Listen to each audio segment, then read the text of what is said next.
First time voter है हमारे साथ जो कि पहली बार वोट देने के आई हुई है। एक्साइटमेंट थी पहली बार वोट डालने की? बिल्कुल बिल्कुल, बहुत ही ज़्यादा एक्साइटमेंट थी पहली बार वोट डालने की। और क्योंकि 18 साल की जब मैं हुई तो मुझे एजुकेशन के लिए बाहर जाना पड़ा, तो मुझे मौका नहीं मिला पहली बार उस टाइम पे वोट डालने का।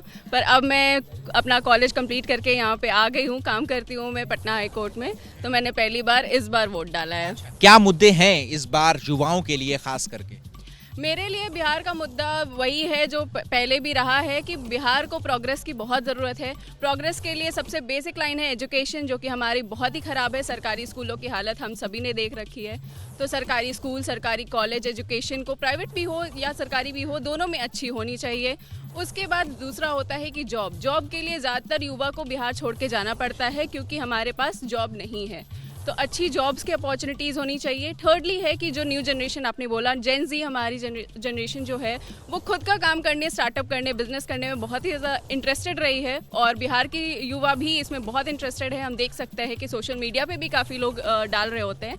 तो मैं चाहूँगी कि सरकार इस पर ध्यान दे और उनको मदद करे फाइनेंशियली भी। या जेन जी की चूंकि आपने भी बात करी, जेन जी कम टर्म जो है वो राहुल गांधी से लेकर के नरेंद्र मोदी ने भी इसके कहा कि ज्यादा से ज्यादा लोग जो है वो मतदान करें। रैलियों और जनसभाओं में भी जेन जी का टर्म जो है वो काफी जो है वो कहा और सुना गया। इसके बारे में क्या कहेंगे? जेनजी शब्द जो है वो पहले तो लोगों ने मजाक उड़ाया कि हम शायद से उतने मैच्योर नहीं हैं, हम चीज़ों को समझते नहीं हैं। पर नेपाल में जब जेनजी लोगों ने सत्ता ही पलट दी तब लोगों को समझ में आया कि जेनजी जो है वो काफ़ी ज़्यादा नॉलेजेबल है और पहली बात की एक्शन करने में ज़्यादा बहुत सही वोटर को लेकर आए बिलाल। आप पूरा जेनजी का दबदबा इन्होंने दर्शकों को बता दिया क्या होता है। खैर, मैं जल्दी से स्टूडियो में जो वरिष्ठ मेहमान हमारे साथ मौजूद हैं, पत्रकारों का पैनल हमारे साथ मौजूद है, उन्हीं का जरा रुख करूंगी। राकेश शुक्ला जी के पास चलते हैं हम। जेनजी, मुझे तो याद आ रहा है कल ही राहुल गांधी की तरफ से वो वोट चोरी का मुद्दा उठाते हुए सारी अपीलें जेनजी से ही की गई थी। शुक्ला जी, वैसे इतने मुद्दे वोटर गिना रहे हैं, कहीं एसआईआर, कहीं वोट चोरी, किसी के वोटर के मन में कम से कम ये बात नहीं है, अभी तक तो यही समझ में आ रहा है। मैं पहले भी बोला था कि जब आप वोटर से बात करेंगे तो डेवलपमेंट की बात करेगा, रोजगार की बात करेगा, लेकिन जैसे ही वो मतदान केंद्र में पहुंचता है तो उसके सामने सिर्फ एक फ्रेम बना हुआ है और वो है जाति का।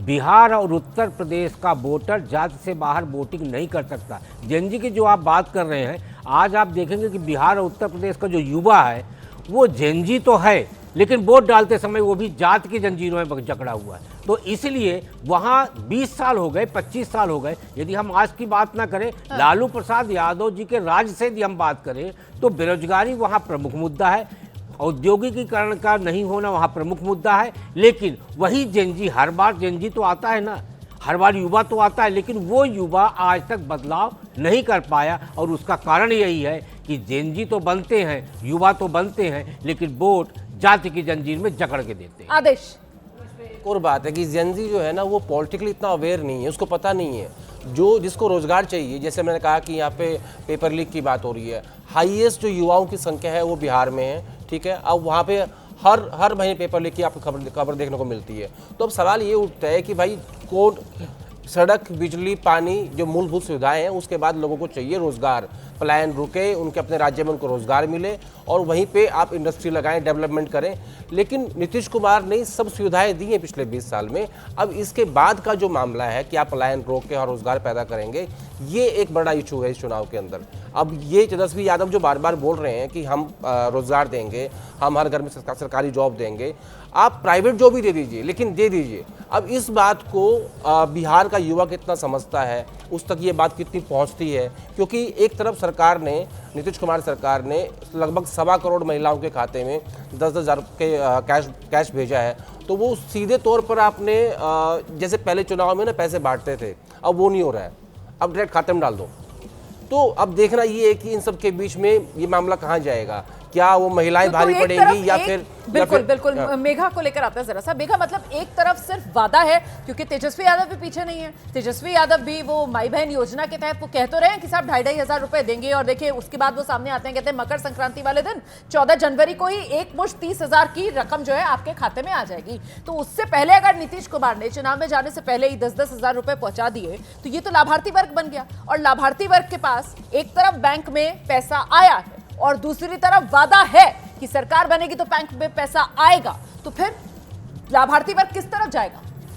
दो चीज़ें यहाँ पर जो मैं एक सरल तरीके से समझाना चाहती हूँ। सबसे पहले जेनजी वाली बात क्योंकि हम उस पर डिस्कशन कर रहे हैं, मैं बिल्कुल सहमत नहीं हूँ सर से जब सर कहते हैं कि युवा भी जाकर कास्ट के ही नाम पर वोट करेगा। मैं कहती हूँ कि ऐसा टू एन एक्सटेंट सच होगा, लेकिन पूरा सच नहीं है, क्योंकि जो अर्बन पॉकेट्स हैं बिहार में, अर्बन पॉकेट्स में जो युवा है ना, वो विकास के नाम पर वोट दे रहा है। इसकी तो मैं पक्की बात आपको बताती हूँ कि वो युवा की सोच अलग है, वो विकास डेवलपमेंट सोच रहा है। और जो युवा गांव में देहात में रह रहा है बिहार में, उसके लिए रोजगार मुद्दा है। ये मेन मुद्दा अगर युवा आप अर्बन पॉकेट्स में देखेंगे तो वो विकास है, जो युवा देहात में है उसके लिए बेरोजगार है। ये दो मुद्दे पर वहाँ के युवा दे रहे हैं। मुझे नहीं लगता है कि कास्ट इतना हावी युवाओं पर हो रहा है, मगर जब ये मैं आपको अर्बन पॉकेट्स के युवाओं की बात करती हूँ और वो विकास के नाम पर वोट दे रहे हैं, उनकी प्रतिशत इतनी ज़्यादा है नहीं कि वो बदलाव ला सके। तो ये मैं समझती हूँ इस तरीके से युवा बिहार का सोच रहा है। दूसरी बात कि आप जब कहती हैं कि लाभार्थी किस तरफ जाएंगी, भाई ये ऑब्वियस है रोमाना, ये ऑब्वियस है। वहाँ की महिलाओं से रुक कर मैंने बात करी है, सड़क पर जहाँ मुझे महिलाओं की ग्रुप दिखती थी, मैं उतर के उनसे बात कर रही थी कि भाई आप बताइए। जवाब क्या आता था कि दीदी हमारे जो अब जैसे जैसे पांच औरतें साथ में चल रही हैं, सास बहू है, ननद है, कुछ ऐसे परिवार के, उसमें ये बात हमें बताई जा रही है कि दीदी हमारे तो मेरे अकाउंट में आ गई है 10,000, पर मेरी सास के अकाउंट में नहीं आई। लेकिन कोई बात नहीं, एक महीना आगे पीछे पैसे तो आ रहे हैं भाई, अकाउंट में आपको पैसे ला के दे दिए गए हैं। बस इतने तक बात सीमित नहीं है। दरअसल ये बात भरोसे की और ये बात विश्वास की बन जाती है, और जब मतदाता वोट डालने के लिए जाता है तो फिर मन में वो विश्वास किसके प्रति, ये एक बड़ा फैक्टर साबित होता है। तो आखिरकार बड़ा सवाल यही कि इस बार बिहार विश्वास के नाम पर वोट करेगा या फिर बदलाव के नाम पर वोट करेगा।